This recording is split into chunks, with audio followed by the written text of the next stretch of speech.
Hello. Can you hear me? There we go. Pnawn da, diolch yn fawr. Good afternoon and thank you very much for inviting me. I am Welsh, hence the accent will kick in when I get excited. So hopefully you will still understand me as I go through this and share with you my experience of libraries and also what I've been doing in the last few years with different cross-sector clients all around the world, which I've been very fortunate to be doing, and hopefully bring you some good ideas when it comes to social media. That is my library. Okay, this is Pontypridd Library in South Wales, Rhondda Cynon I actually learned the Welsh word for libraries a couple of weeks ago, which was hilarious. It's only got one vowel, okay? So, and I was going to put it up and try to get people to say it, but it's even hard for me. Clachar Gech, okay? Which is, so if you went there, it'd be Croesio Cymru, Croesio Clachar Gech Pontypridd, which is welcome to Pontypridd Library. It's been going since 90. This library is still going today, by the way. This was like literally a week ago. That was taken by my dad. I love the fact that it's raining still there in Wales. It's great, you know, wherever you go. And it was established 1890, and it serves 24,000 people. And it's never really been updated in that regards. We haven't really had a new library there. But that's my library. I still remember going there with my mum when it was raining for some reason, and my other brothers. It was always when it was raining, going to libraries and running around and trying to take out books and finding cool stuff. I can see you now, cool. And just having a lot of fun. And what I want to do today is try to extend your ideas about what social media is, what it can help with, the different technologies, the different platforms, and the engagement question as well, really to bring that to fore. But that is my library to start with. I don't want to spend too much time on the idea of what's changed. We've had enough of that discussion. I think we're all kind of bought into the idea that stuff has changed for us all regarding the social web or the web, as I'm now calling it. It's not even social media anymore, it's just the web. Or technologies. This, as you probably know, is the CEO of HarperCollins, who said a few months back that we're not book publishers anymore. We're not book publishers. We're a multimedia content provider. Okay, so, you know, the industry is now changing and is in flux constantly. The people who supply most of your stuff, and I know libraries are very much changing other than books repositories anymore, but even the people who run the big businesses now are thinking of themselves differently. And there's been a lot of conversations already here looking at the tweets about how that's changed even semantically. But I don't, like I say, I don't want to focus too much on that. What I want to do is give you some lovely ideas to take away today. Things that are going to hopefully excite your brain and kind of join the dots for you in terms of what you're already thinking. This is an illustration of what most people get wrong with the web, okay? Most people think about the web as destinations, your websites, you'll think of them. People come here to get things. They're places where people go to. And that's where people kind of fall over a little bit. And the social media is exactly the same. People come to Facebook to find out what new titles we have. When if you think subtly and a shift, if you like, is it's not a destination, it's an intersection. Okay, so if you think about your web services, or whether it be Facebook, Twitter, or if you're on funky stuff like Pinterest and so on and so forth, if you think about them as intersections rather than destinations, not places that people go to, but people go to go off to. Think about the most popular website on the planet, which is Google, for the last 5-10 years. It's not a place you go to and stay at, is it? It's a place you go to go off to other places. It's an intersection. Think of the most popular places on the planet. Physical places are places like this, where people pass through. You know, the airports, the places like this, they're passing through, they're popular because people go on to other things. And I think libraries have been for far too long destinations. People go to the library to do something. When if you think about yourselves and even your web services, like say use of social media as intersections versus the destinations, I think we can all start moving some funky stuff down the track in terms of models and things. So that's where I want to start with, but this is a short little video which I think encapsulates everything that follows on, okay? For the past few years, I've been a bit of a flag waver for this idea that social media humanizes us all, humanizes us as brands and as organizations, and even individuals humanizes us. So I want to show you a really short little video about how KLM, the Dutch airlines, are using social media or have used social media to humanize themselves as a brand and as an organization. It perfectly sums it up, really lovely, and I think it just serves as an illustration better than I could, okay? Check this out. Armed with our social media toolkit, our little experiment began. First job. Find KLM passengers who had checked into their flight via one of KLM's Foursquare locations or left a message through Twitter. Second job. Search their social profiles, get to know them in a discreet manner, to think of a personalized gift. Ja, dat is een goeie. Nothing fancy, like a house or a sports car. Just small stuff. Carry-on size stuff. Third job, hunt them down and deliver the gift. Fourth job, F9, Abu Dhabi. repeat steps 1 and 2 until either success is achieved, boredom sets in, or blisters need to be treated. Abu Dhabi staat niet aan boord. Ik moest helemaal door de security heen en zo, maar die zit niet op die vlucht. Omdat zij een heel sportief iemand is en een weekend Rome gaat doen, dan is het misschien leuk als we haar zo'n Nike Plus bandje geven. Ja, wel heel leuk. Dan heb je dat niet nodig. Linda Bomhoff. 100% zeker dat het er is, want ze kreeg net een bericht, denk ik. Die hoorde haar KLM zitten. Goedemiddag. En je liet ons weten via Twitter dat je met ons reist vandaag. Ja. Dus we hebben een kleinigheidje voor je gekocht. Nou, wat leuk. Om je een hele fijn weekend is het geloof ik, hè? Ja, weekend. Fijn weekend te wensen. En omdat je sportief bent kun je daar de afstand meten en hoe lang je erover doet. Hartstikke leuk. Maar Twitter al, die goed voor is. Ja, daar loopt hij. Hoe heet je? Pim. Gelukkig hebben we je gevonden. Ja. Hoi. Hoi. Dag. Pim, dag. Pim, je hebt laten weten dat je met ons vliegt vandaag naar Washington. Ja, dat klopt. Dus we willen je verrassen met iets, een kleine aardigheid. Je bent als van je iPad verstuurd, toch? Dus we hebben een goedbon voor je van €15 om apps te downloaden. Dat is leuk, dankjewel. Goedjes. Tot ziens. Merci. We kregen een berichtje van uw buurman en we dachten wat leuk, want hij zei, nou mijn buurvrouw is echt een voorbeeld, want ze is al een beetje op leeftijd en ze reizen nog zoveel. We hebben een klein cadeautje voor u en we hebben ervoor gezorgd dat u een stoel met extra beenruimte, Economy Comfort heet dat, voor u op de heen- en op de terugweg hebben geboekt. Dus dan zit u wat ruimer. Ik vind dit enorm fijn. Ja? Ja. After several weeks of handing out little gifts, a few things became apparent. In the age of social media, doing something that creates a real smile on somebody's face is much cooler than attaching a smiley face. But most importantly, it seemed that indeed an airline could use social media to both surprise and make a small difference to a passenger's day. And we're not just guessing that. We know, because they told us. And their friends. Massively. Isn't that lovely?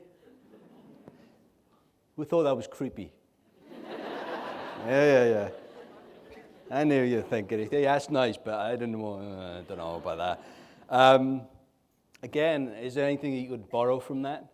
In terms of people coming to your libraries who tweet out, and you can track that on Twitter, go to advanced search, you can literally pinpoint your postcode and see whose people is tweeting within your vicinity for free, and literally track them down that they are in your libraries and have some fun in that way. And delight people, and delight them with little gifts and ideas that then extends your brand outwards so that they tell your story on your behalf. Isn't that nice? For me, that's a perfect illustration how social media can be used right. And for some people, that's uncomfortable. For other people, that's just pure delight. And wow, yes, that's a perfect idea we can rip or borrow or steal, whatever. Okay, so let's go forward from that lovely idea and explore some other big concepts, shall we say? I don't want to go that deep into it, but fundamentals, if you like, of what social media is really about. For me, it's about humanizing yourself. And then secondly, it's about, well, there's already a crowd of people on there. A crowd of people such as this awesome guy, who I'm sure you're aware of, because in April the 20th is his day. He has a day named after him. I'm sure you're all over this, because, like, look at him. He's got a beard and everything. He's awesome. This is Justin Knapp. So on April the 20th is Justin Knapp Day, which you celebrated accordingly, I'm sure, by jumping on Wikipedia. Because this is the first guy to edit Wikipedia 1 million times. I don't know if he has a girlfriend. I hope he don't stream her. He might hunt me down, he looks big. But wow, okay, so we're all aware what Wikipedia is, an encyclopedia anybody can contribute to, and we all share in that experience, just like a library, if you like, where people contribute to that in terms of their books. Now it's like that online. And as you host probably courses in your library about how to use digital technologies and other stuff and the web, how to search properly. And maybe you could do something about this, how to edit Wikipedia, because there's a lot of people in your community that would love to get involved with that. So maybe we could stretch that idea a little bit further. Are you editing your own library entry on Wikipedia? Do you know you have one? If you don't, you could do it and update it. And just reach it out. But there's bigger stuff behind you. Just that one idea of the crowd and one person contributing to the many, I think is really, really delicious, because then you get into the same concept but applied in a different way, which is Iceland. That's the flag of Iceland. I had to look it up. Iceland now crowdsourcing their constitution through Facebook. In other words, their political constitution was written and rewritten and iterated and crowdsourced all through Facebook, because the penetration in Iceland is like 95% in terms of Facebook users. Wow. So they already know there's a conduit and a marketplace, in a sense, or an audience there that they could use and utilize. And now we're writing political documents through social media. But it's the same concept of crowd. It's just used in a different way. And I'm sure you're very creative people. You could already take that concept and apply it in different ways. Are we actually making our library crowd happy? Are we crowdsourcing some of our data? Are we getting other people involved to hack it out? And I'll talk about that in a little bit. That word hack is just so lovely. So I want to show you really how I think interaction could help you guys out, because we're talking about the crowd here. Well, we're the touch points, which is a marketing term. I'm going to turn this down. There is a video here. So I'll do the sound, fella. This, to me, is just beautiful. This is out now. You can buy it. This is called, well, I think you can pre-order, sorry. This is called Leap Motion. It's a new technology. And as you can see, it's all gesture-based. In other words, you use, your hands in front of it, and it'll pick up what you're doing, and it'll understand certain gestural cues. And I think it's the best thing to play with fingers. Yeah, cool. Thing sliced bread. I just think it's wonderful, and it's just a little box that sits in front of your computer, and away you go. This is pre-ordered. It's not that expensive compared to what you would pay for. Now, that is pure interaction, gestural with your whole body. It's not. The interface now is you. And I talked about interface before, well, my opener in a sense. Interface to me is literally what you interact with. Okay, so someone walking into your library, something called crossing a threshold in theater terms, is that interaction. Someone's interacted already. But that takes it to the next level in terms of your data, and how there's an expectation on a consumer level in the consumer market that you can buy these and interact with your home PCs with. Are we keeping up as institutions? And of course, that's the big question there from public versus private sector. And I got a public sector background, so I know those arguments. But wow, could you buy one of those out of your resource and have some fun with it? Could you invite people in and actually help invite the crowd to define their use of it with you as a library? I just love that interaction question just on that Leap Motion piece of technology for itself. Wow. But I want to, again, add as much possible in this presentation, so forgive me if I'm throwing ideas left, right, and center. It's kind of how I roll. I don't have a nice narrative. I just go for it. I talked a little bit earlier about hacking. A lot of people think that's a negative term, and it can have a negative connotation, definitely, but it can have a real positive connotation as well. And I want to show you a really lovely little project. I don't know if you've ever seen this. This is Kickbee. Okay, a couple of years ago, the inventor, the guy who was pretending to be happy, he invented this thing that went around his wife's stomach, and every time the baby kicked, it would tweet out. Again, is that creepy? I don't know. There's a lovely report that I think there's like 25% of under twos have social profiles already. Seriously, their parents are doing them for them. And they buy the .coms and they get everything for them ready. 25%, that's only going to grow. But anyway, that's not my point. The point is that This is just a little hack, little sensor hack, and you can buy Arduinos nowadays or Raspberry Pis. These are little hardware sets which cost like $200. This is not expensive stuff. And if you're a geek and you're a coder, you can hack things now. Proximity sensors, movement sensors, light, heat, whatever. And you can trip it out. You can even set it up above your door in the library so everybody comes in. You can tweet out, another person just arrived. I don't know, you can, I don't know. You can come up with better ideas than that. It's really crap. But you could put sensors in your books and stuff and just see how the books literally travel around the library if you had motion sensors. I don't know, you could hack the stuff in. But I think the better question here is, are you inviting the hackers in to your libraries? You probably sit on probably one of the most richest sources of things that you're not using, which is your data. Yeah, the fact that people hire out books, and I know you can't release certain bits, but you can release other stuff. But are you releasing that and allowing other people to remix it, to mash it up, to create infographics out of it, to cross-pollinate it with other things that are out there, like Hans Rosling's, kind of lovely graph that makes everything move? And are you displaying that in your library so other people can see the movement of information and knowledge around? And hacking, are you accessing the people who are in your communities who are doing cool social media stuff? Are you holding social media afternoons or mornings and inviting people into your libraries and not seeing it as just a space to gather knowledge, but also to share the people coming in?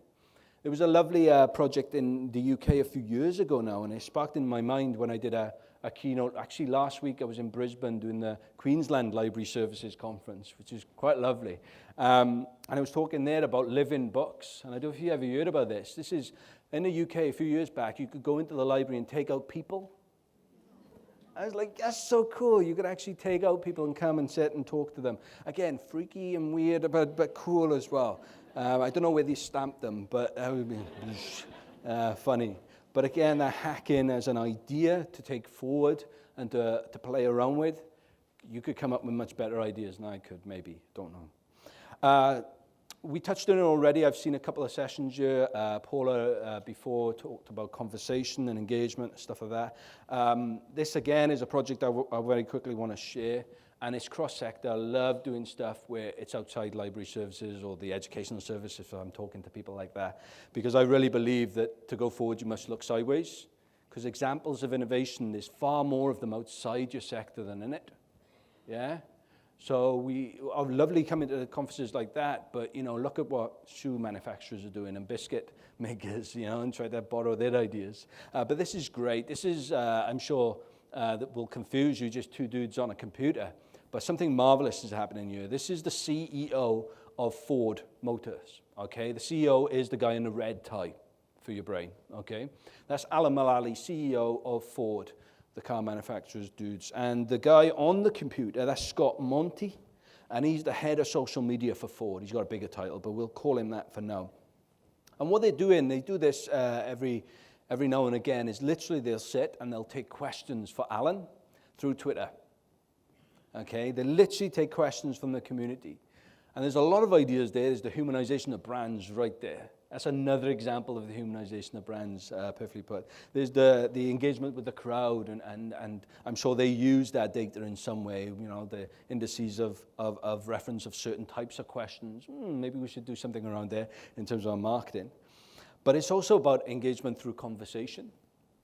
A lot of people just think about engagement as a one-way platform, or maybe once and twice, like a consultation. 10 years ago, I was in a corporate office in a public sector, local authority, and I was doing a hell of a lot of consultation. And I suddenly realized that consultation is dead, or should be, because conversation is king. Consultation is usually a one-hit, okay, and maybe a reference back or a feedback. Conversation should be ongoing. It shouldn't be a start and finish. It should just be an ongoing thing. And I think this is just a lovely example of such a huge brand like Ford embracing a really macro trend there of Twittering compared to what they all do, and just bang, humanize, person, people, talk, market. Could you use that? Could you have some fun with that? I'm sure you could. Again, creative people. The other bit of conversation I just want to touch on is because I touched on Ford, I want to show you a very brief little video here, so I'll have to turn it up just a little bit again. This is Scott Monty again. Remember I talked about him? He's the head of social media for Ford. And I just want you to pay attention to what he says. It's a really snippet of an interview that I borrowed off YouTube. And just listen to what his opening salvo, if you like, explaining why they use social media as a company. What about this medium? We hear the potential that it has and that there is more advertising money flowing towards networking, but it still only adds up to, I think, 8% was the last figure that I heard of the total advertising. So it's still got a long way to go, doesn't it? It does, and we're not interested in advertising on social networks. We're interested in getting in there and interacting with people. Right. Now more than ever that people can self-publish and can put up their own content and be their own publishing houses. They have a voice and they expect to be heard. And when a large corporation pays attention to them and actually starts conversing with them, it really lifts the lights for a lot of people and says, wow, Ford is actually paying attention. And in my mind, it's less about a campaign and more about a commitment. This is an ongoing way of doing business that we're going to see, and if we do it well at Ford, it'll be democratized across the entire company. How do you find Alan? I just did Alan Mullally as a search on. Not interested in advertising on social networks. I think that's a bit of crap, to be honest. But what he said next was really important for me. Interested in getting in there and interacting with people, and using it as a platform because they understand other people can have their voice with or without them. And it's very democratizing, in terms of leveling the playing fields, because every one of us can have a global voice instantly in here. Yeah? Just like the people you used to pay for coming through your TV sets and in your papers, we all have that power. But that rich network we can utilize and leverage against the ideas that we're trying to bring forward. Again, the presenter before me mentioned, Paula mentioned my good friend Ewan McIntosh, who's a great guy. If you don't follow him, please do. Based out in Scotland, does a lot of work with schools and education around design thinking.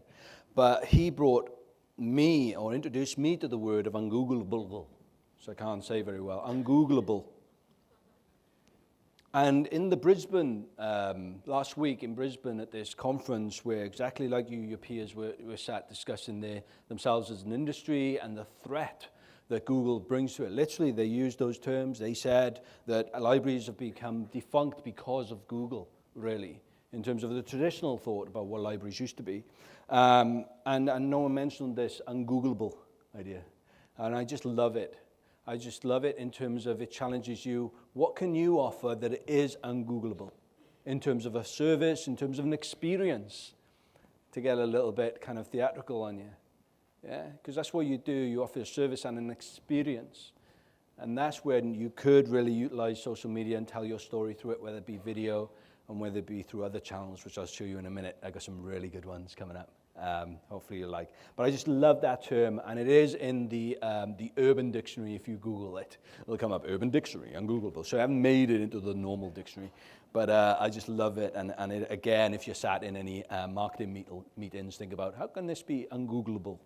How we make people come here? Because they can find that information just by going to Google. Challenges us all, not just you guys, but all. One of my favorite slides, and I've never used it, so thank you for allowing me to use this slide. Found it ages ago. And it is about engagement.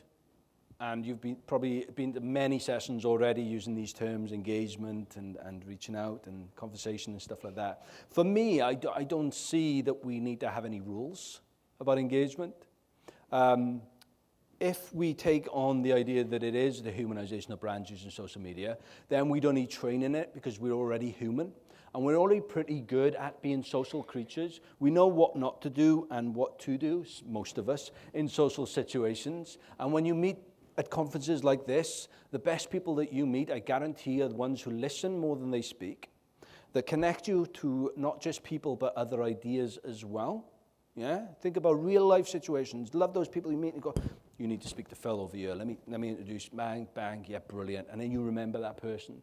Almost you become that intersection. Think about that and that engagement that rich experience just offered you there, and apply that online with social media.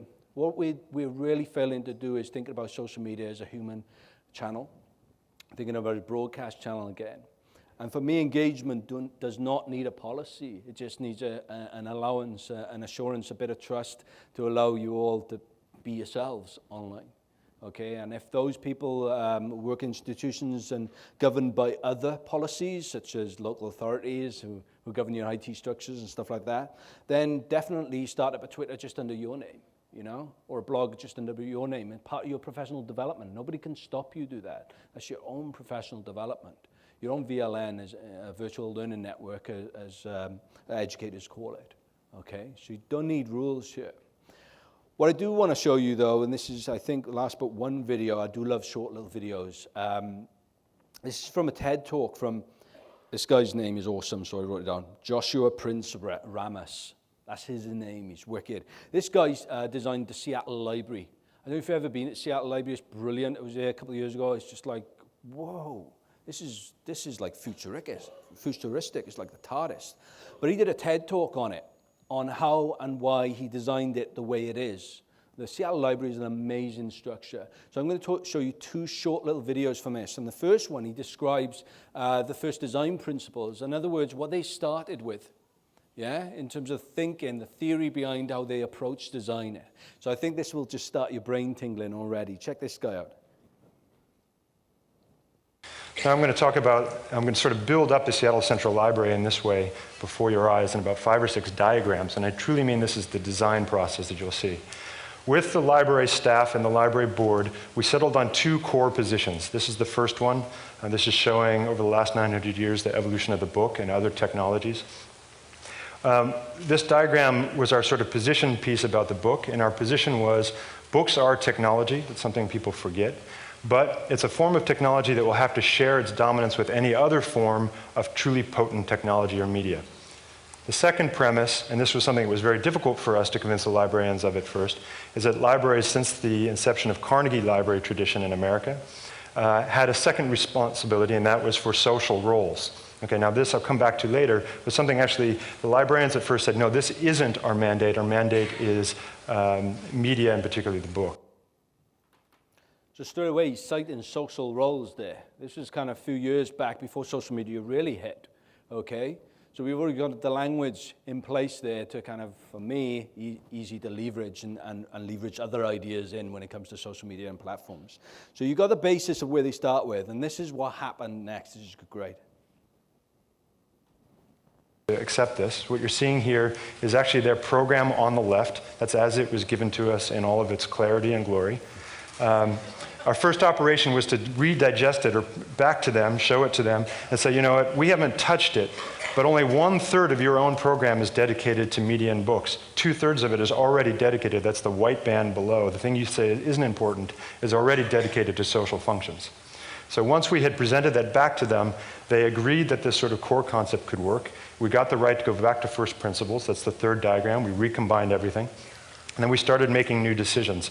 What you're seeing on the right is the design of the library, specifically in terms of square footage. On the left of that diagram here, you'll see a series of 5 platforms, sort of combed collective programs. And on the right are the more indeterminate spaces, things like reading rooms, whose evolution in 20, 30, 40 years we can't predict. So that literally was the design of the building. They signed it, and to their chagrin, we came back a week later and we presented them this. And that is the library. It's just got a skin around it, if you've ever seen it. It's an opaque skin, it looks like, but from the inside you can look out. It is wonderful. It's got a spiral bookcase in the center. So literally the books breathe by the amount of stuff it has. It goes up or it goes down. Whoa, it's really cool. Check out the rest of that video. It's a TED Talk. By the way, they'll get all my content here. All the links will be sent out to you in a PDF, okay? So if you missed anything, don't worry about it. But again, it's the ideas that he's bringing there, which are so, what he calls potent, you know? Those ideas of social interactions. And we can just extend those ideas and engagement out of the physical space and into the global and into the social spaces online through stuff like Facebook is the obvious one. Or, and this is the bad boy on the block at the moment, Pinterest. Okay, anybody on Pinterest here? Let's have a show of hands like kids. Here we go. There's about, I wouldn't even say a percentage, probably about 5%, maybe 10 at a push there. Okay, Pinterest is the fastest growing social network ever. Okay, been around for a few years, and only in the last year has it really caught traction. This already, someone has done your work for you. This is a group of infographics relating to library. If you don't know what infographics are, they're data sets, anything to do with data sets. So it could be like an Excel spreadsheet made in a visual form, much more visual. So it's an infographic, an information just presented graphically. Again, think about what I said earlier about your information, your data sets. Are you literally mashing it up and then making it available in this way? But this is Pinterest. This is me on Pinterest searching for library stuff. Okay? And a lot of my clients think, okay, it's great to have these social spaces, but what do you say? Well, half of the time you should be listening. Remember, the best people are the ones who listen half the time, okay? And secondly, if you do have something to say, make sure it's cool, make sure it connects, make sure it expands the brain, make sure it adds a smiling face, not a smiley face, okay? Humanize it. Or make sure you give something out there that's quite rich, like this, visual, yeah? Check out this infographics that we made for all the books that have ever been taken out of our library. And look at the most popular, and we can track them. Or the weird stuff that get taken out of the library. I'm sure you could have a lot of fun with this, but someone has already collated all the library infographics for you, so you can send stuff like that out. Stand on the shoulders of giants, definitely. Borrow other people's work and riff off it, yeah? But check out, again, I'll send you the link to that page, and you'll just see, it goes on, by the way, it goes on. As someone you could contact, maybe as someone on the planet that you could extend some thoughts with, conversations, get to Skype in, your next marketing meeting. You know, these are all contactable people out there into the same stuff you're into. Those are the opportunities that are rich for me. And the other opportunity is that we don't look at the physical stuff in the way we look at social stuff, and I think that we need to get a little bit hardwired. This is a vitamin water. The most crappiest named vitamin water, called vitamin water. What a branding title. Sitting around in a team, what do we call it? Vitamin water? Yes, just go with it, run with it. Brilliant, cool, pay that man money or lady. This was the first ever physical product that I saw in the market that physically had something on Facebook. Because this is 5 years ago, okay? And this bottle came out, probably were others before then, I don't know, but it's the first one I noted that literally was sending people to Facebook, not to their website. They were hardwiring into physical things to come and be social with us.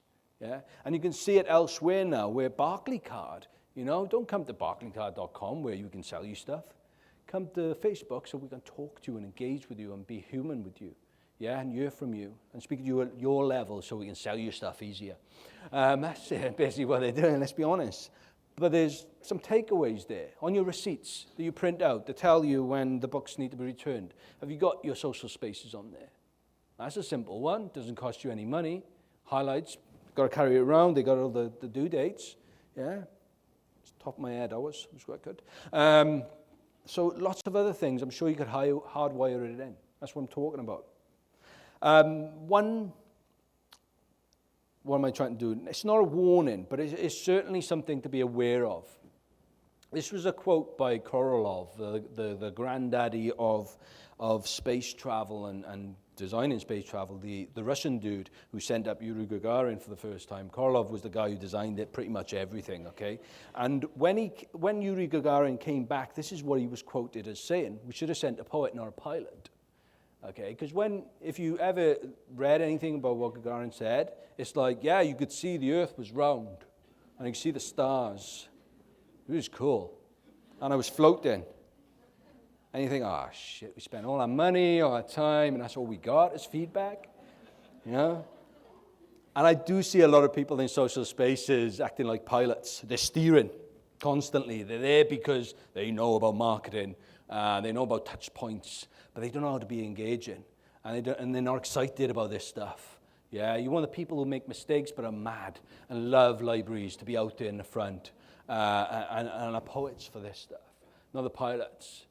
So that's my only kind of warning sign, if anything, to throw at you. But I'm sure you already got that, but I do want to throw it at you. This is my last video that I think I'm going to show. And we talked about engagement, we talked about conversation. We haven't really talked about co-creation. And co-creation is different than collaboration. Collaboration is when people come together already at a set of skills, and you just do your skills but together, and that's collaborating. Okay, co-creation is doing something completely different, that you couldn't have done without those people involved, seriously. And this is a perfect illustration of co-creation for me. I'm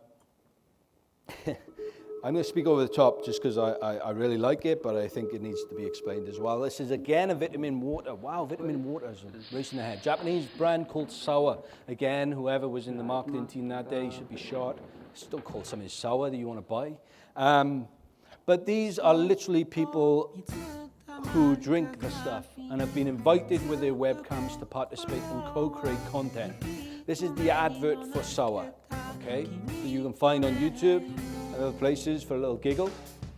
And what they were told, or what they were sent, these people who you're seeing, is almost a play in a sense, a timeline of what to do, when to do it. Hold this card up then, drop it, you know? Hold the black card up and drop it. Get involved and move your face like this at that time, then go back, stuff like that. And the beauty is when it comes together in post-production. Yeah, obviously they kind of didn't quite know what they were doing and why they were doing it, but it's kind of fun. And to me, that is co-creation. And there's a lot of things you can take away from that, other than the fact it's a really fun little video. And it goes on, and they do some wonderful stuff. But for me, it's about getting your community involved in creating content with you, first of all. And because they got involved with you and they are featured in there, they're in the thing itself, they are much more likely to share it than if they wasn't. If they just got into a focus group and you decided because they told you how to create an advertising campaign, they would share it because they kind of been involved, but I guarantee if they're in it, they would share it a lot more with their peers in their network. We are ego-driven people. If we're in it, we like to share it. Yeah? So could you do the same here? Could you remix that idea? Isn't that lovely? And like I say, it goes on and on and on. It is really cool. My next slide is actually a mistake I'm seeing, so I'm just going to quickly jump in. And this is the most scariest thing I'm going to show you today. Look at that.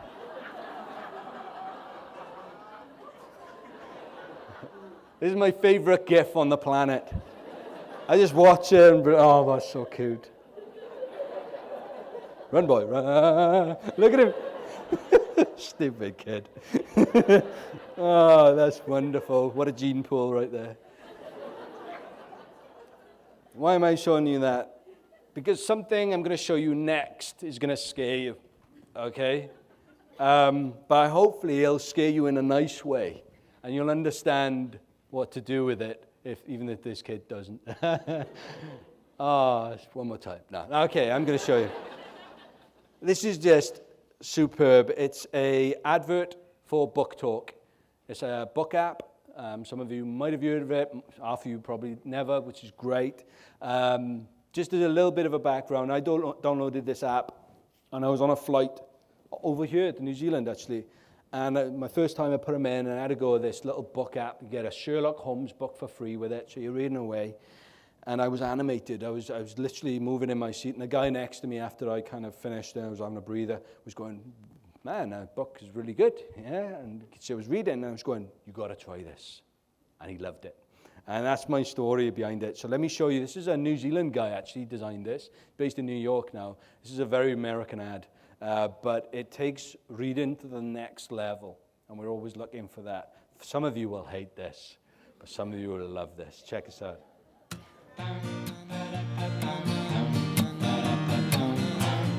Nathan likes to read. Sometimes life gets in the way of a good read. Enter BookTrack.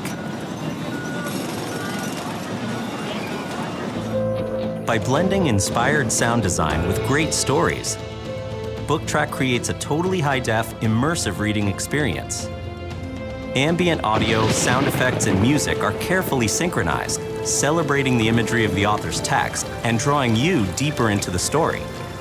BookTrack's breakthrough technology can sense your reading speed and automatically adjusts pacing of the audio tracks to match. Oh, sorry. It's okay. If you lose your place, all you have to do is double tap on any word and the audio will resync to the section you select. You can also control the audio layers to create your ideal sound mix. Each track can be turned off, lowered, or raised depending on your personal preference.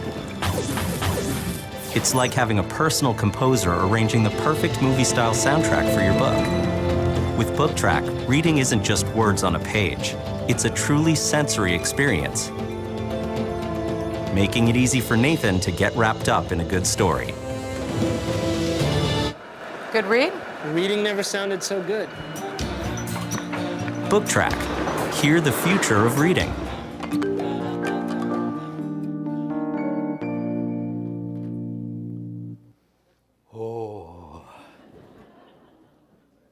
I really did like this app. It is a paid-for version as well. There's a couple of things I wanted to say about it. Literally, I was reading that book about Sherlock Holmes, and it does the atmospheric thing, like the wind was lashing, and you hear the wind. You think that's kind of cute and nice, and it draws you in a little bit deeper, and it's different levels, auditory levels and stuff, and sound cool. And then I read The Woman Screamed, and the woman screams. And you're like, oh, I get goosebumps here, and that's what gets you, For me, when I work with teachers, kids who hate reading, it takes it to the next level. I just know as well, in a couple of years' time, that's going to go open source, or someone's going to create an app that does this, that enables you to do it, if you get my meaning. And you're going to be working with then the community to create soundscapes for books. Yeah? Whoa. So I don't know if that, for me, that's just delicious, but I don't know if it scares you or excites you, I don't know. And I don't think it's the future. I really ascribe to the William Gibson version of the future, where it's just unevenly distributed. Okay? I love that quote, and I think that's right. I hate going too far into the future because we're not dealing with the present and what we can do now. But hopefully that hasn't scared you too much, because this image certainly will. This is for my brother, because he's a little monkey boy. It's just a weird-ass image and nothing else. It's from Fast Company. That Facebook is controlling the attention for everybody at the moment, In terms of gigabyteage, again, I got it written down because who am I to remember this stuff? 500 terabytes of new data ingested daily, 2.7 billion likes daily. 2.7 billion likes, that's stupid. And other things like 300 million photos uploaded a day. And I tell my clients, you're in competition here with everybody else. Not the brands that you are currently competing with, but there's an attention competition. If people are creating more content than any other time in our society, and then sharing it with their peers, and they're consuming it, then where's the attention going for stuff? The cognitive surplus, as Clay Shirky calls it, is going elsewhere now. And it's going to each other rather than the historical papers, film, and that. We as individuals are probably creating more media than media, if that makes sense. Media with a capital M, the papers and everything else, right? So that's where the attention is going. And with attention comes devotion, and with that comes footfall and everything else. But that's not a bad thing, because again, if you understand how this works, you can leverage against it. Yeah, you can enable people to become part of that conversation and tell your story on behalf of you and everything I said before. But for many people that I'm talking to, they're not talking about this as a competitive thing to be aware of. People, attention is going to each other, not just to you. So how are we thinking about that? And my last but one slide, is just brilliant. I saw this in Whitcoulls, sorry if I'm pronouncing that wrong, 6 months ago, and I saw it, it was a little thing, and I went, oh, it's upside down. Because the writing's the right way up, okay? New Zealand is where Britain usually is, and it's right. And I thought it was cute, and I thought it was fun, and all that, but it also then made me think differently about how we see things, obviously. But this isn't wrong. It's just a different way of seeing the world. And through social media, that's why I'm trying to champion up here today. It's just a different way of doing it. It's not replacing what you do, really. It's augmenting what you do.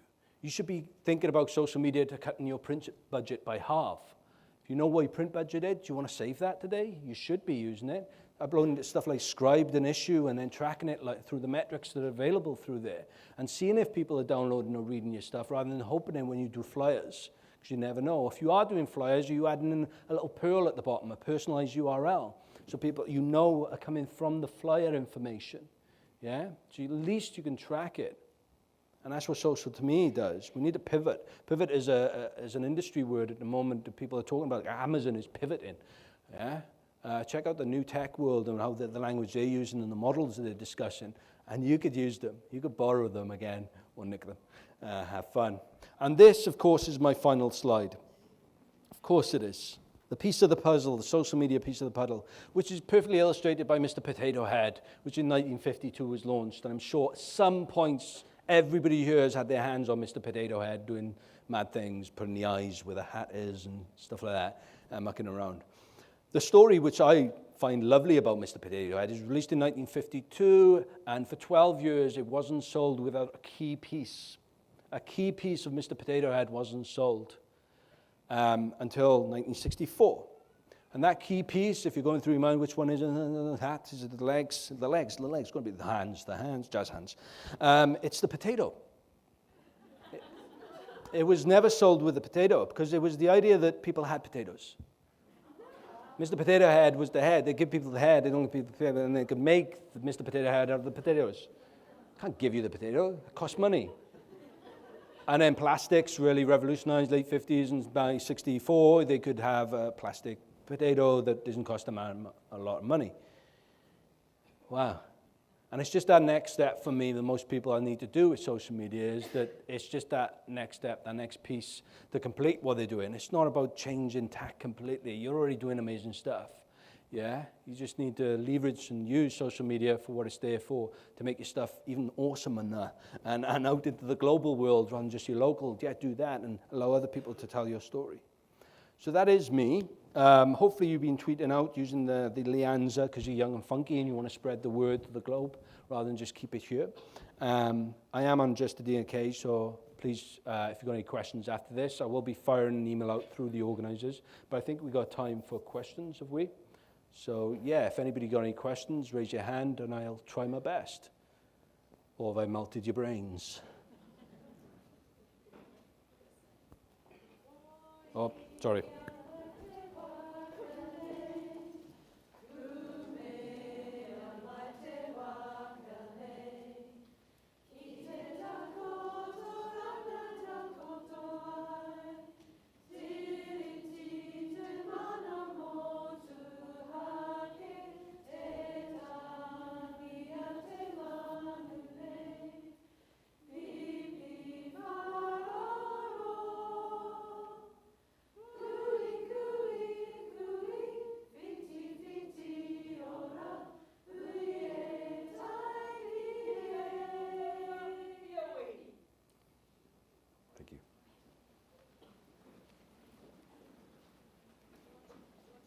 Yeah, I'd love to take questions if you got any. Thank you, by the way.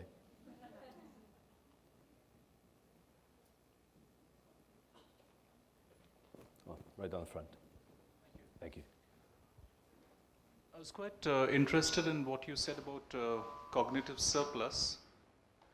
And something that I'm struggling with is, in this world where everyone can have a blog and social media is so pervasive, what is your advice for a strategy where your message reaches a tipping point and becomes popular?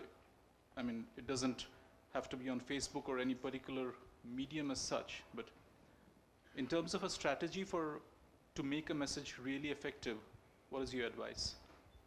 Okay, so how to create content that is effective and measurable and everything else. That is, with greatest respect, how long is a piece of string? Depends on what you want to do.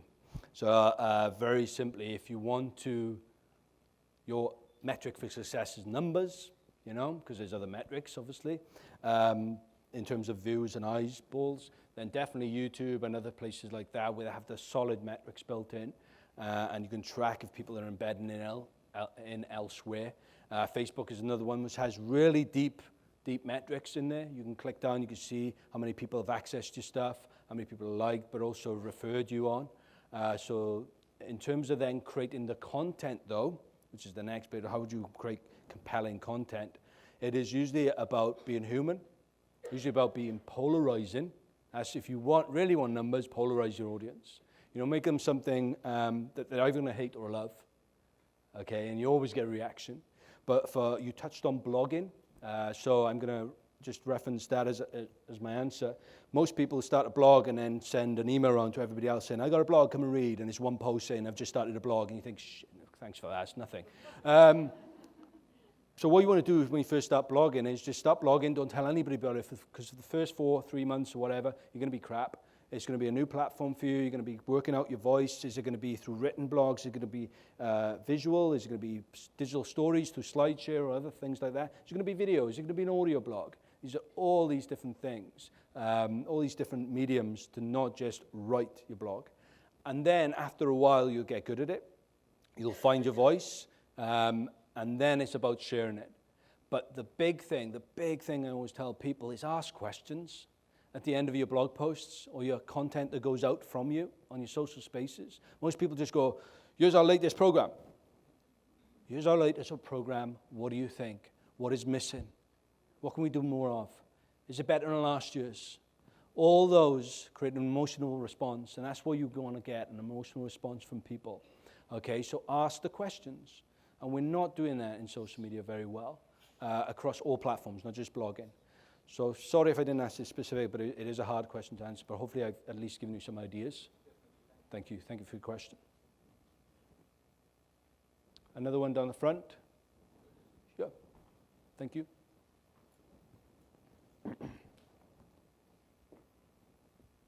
Hi, my name's Aubrey from Auckland Libraries. I was just wondering, a lot of these presentations we have are based on brands, and it's about, you can see that there's a market, like target audience that they're looking at. And with something as wide as public libraries, especially, we have to try and be everything to all groups. And how would you approach an organization that's trying to be everything to every community almost? I would try and break it apart a little bit if they paid me for it. Definitely try to go in there and kick down some walls, figuratively. But because you look at stuff like, you know, Paula before, sorry to keep citing, but you know, talking about how kids use and teenagers use libraries. Now literally they disappear through their teenage years and maybe come back again when they have kids again because they've got a great reading corner and stuff. You know, there's so many social spaces when just get the teenagers on. You know, the deviant arts of this stuff. If you've never heard of deviant art, jump on it. It's where all the skater boys and girls hang out, and the grungers and the kids who are doing cool stuff with art, okay? And there's a rich opportunity there to do art within libraries, obviously. There's a lot of knowledge there around art, okay? So could you tap that community, but create a group of ambassadors within that subset already? So get a group of kids and leverage them in terms of their existing networks, but also use them in terms of their own language. Allow them to become your mouthpieces in the social spaces out there, and ask them to guide you a little bit. But that's just kids, so yes, there are social spaces out there. And then if you want the older crew, jump on LinkedIn. You know, that's a much more established, CV-driven, quite comfortable, but we have groups in there, and you can tap into existing groups and invite other people into your spaces. And I talked about hackers. There's an amazing amount of hackers communities or design groups that meet in your community that you could pull in and create spaces for them, physical and virtual, that they can check out what you're doing and how you can serve them. Maybe start a Tumblr blog that just illustrates all the amazing graphical resources you have in the library, okay? And that's just for the artists in your community. Yeah, but that's simple. If you know how to use Tumblr and that, it literally would take someone about half an hour a week to administer that and create, you know, at least 3 or 4 blog posts out there a week. That's the amount of time in terms of investment it should take to have that stuff. Great question, by the way.